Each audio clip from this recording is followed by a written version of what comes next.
Number 2. JC Dugard. Paano kung nakawin sa iyo ang buhay mo? Nakakatakot, nakakabahala. Noong 1991, sa South Lake Tahoe, California, naglalakad lang papunta sa kanyang school bus stop ang 11-year-old na si JC Dugard. May biglang isang gray na sasakyan ang huminto sa tabi niya. Bumaba ang isang lalaki, hinila si JC at pilit siyang isinasakay sa sasakyan. Nakita ng kanyang stepfather na si Carl Proben ang buong pangyayari mula sa malayo.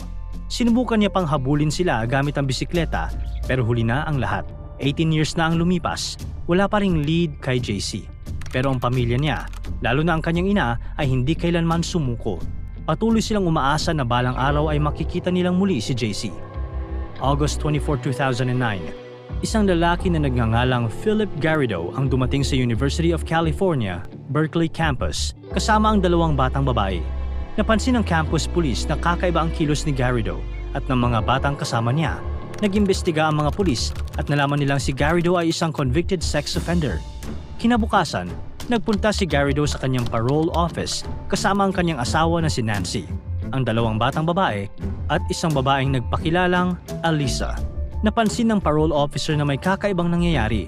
Nang makausap niya si Alisa nang mag-isa, dito lumabas ang nakakagulat na revelasyon. Siya si JC Dugard.